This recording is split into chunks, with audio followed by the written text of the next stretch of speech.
नमस्कार, हम हैं आर्यन और आप देखना शुरू कर चुके हैं ME24 न्यूज। यूपी पुलिस के सिस्टम में एक बार फिर सवाल खड़े हो गए हैं। इलाहाबाद हाई कोर्ट में वो दृश्य देखने को मिला जिसे भारतीय न्यायपालिका के इतिहास में शायद ही कभी देखा गया हो।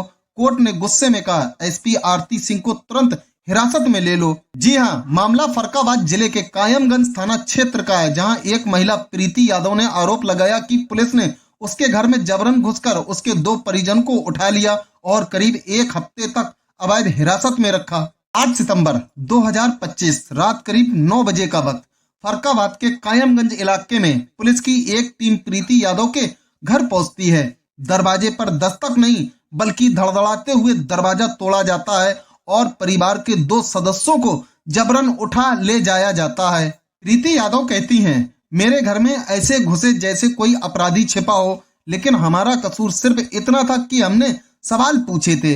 इसके बाद दोनों परिजन को लगातार 7 दिन तक हिरासत में रखा गया और पुलिस ने दबाव में उनसे बयान लिखवाया कि उन्हें किसी से कोई शिकायत नहीं है। प्रीति यादव ने हार नहीं मानी। उन्होंने संविधान के तहत हैबियस कॉर्पस याचिका दाखिल की, यानी कोर्ट से सवाल किया कि उनके परिजनों को अवैध रूप से हिरासत में क्यों रखा गया।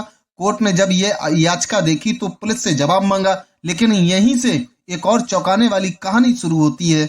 11 अक्टूबर 2025 फर्रुखाबाद में 100 से ज्यादा पुलिसकर्मी एक वकील अवधेश मिश्रा के घर पहुंचते हैं।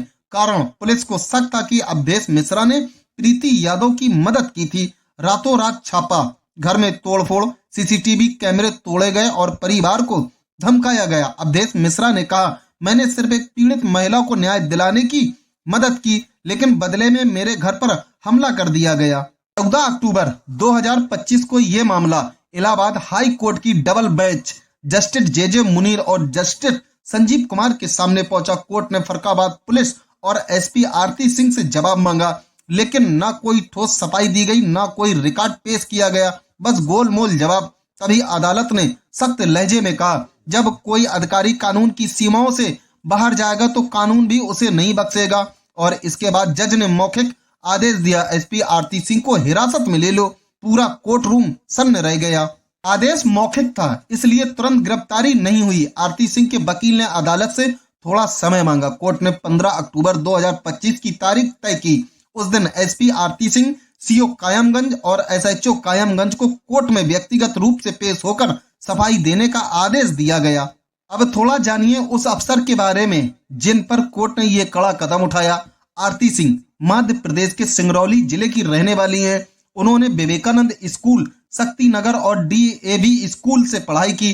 BA जबलपुर से और MBBA इंदौर से किया। UPSC में 118वीं रैंक के साथ आई और IPS बनी। वह मथुरा और वाराणसी में CO रह चुकी हैं और फिलहाल फर्रुखाबाद की SP हैं। उनके पति अनुरुद्ध सिंह भी IPS अधिकारी हैं। लेकिन अब सवाल उठ रहा है, क्या प्रशासनिक रैंक और सिस्टम की ताकत के आगे न्याय और संविधान कमजोर पड़ रहे हैं। मामले ने राजनीति को भी गरमा दिया है। अखिलेश यादव ने एक्स ट्विटर पर लिखा, भाजपा के शासन में संविधान और विधान दोनों खतरे में है। वहीं सोशल मीडिया पर सवाल उठ रहे हैं, जब हाई कोर्ट ने कहा कि हिरासत में ले लो तो फिर SP आजाद कैसे घूम रही हैं। लोग कह रहे हैं कि ये सिर्फ एक महिला की लड़ाई नहीं बल्कि पूरे सिस्टम के खिलाफ जंग है। ये मामला पहला नहीं है जब यूपी पुलिस पर मनमानी और सत्ता के दुरुपयोग के आरोप लगे हों। फर्रुखाबाद प्रशासन पहले भी विवाद में रहा है, कभी भ्रष्टाचार, कभी दबाव में झूठे मुकदमे दर्ज करने के आरोप।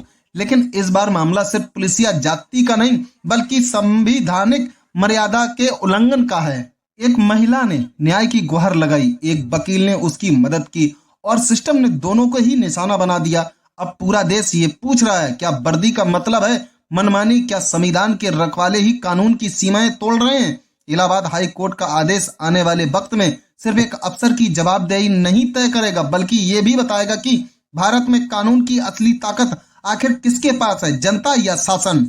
अगर आप भी मानते हैं कि कानून सबके लिए बराबर होना चाहिए तो नीचे कमेंट करके बताइए, क्या कोर्ट को ऐसे अफसरों पर सख्त कार्रवाई करनी चाहिए और क्या भारत में पुलिस सुधार की जरूरत है? आपकी राय बहुत जरूरी है, क्योंकि सवाल सिर्फ एक SP का नहीं पूरे सिस्टम का है।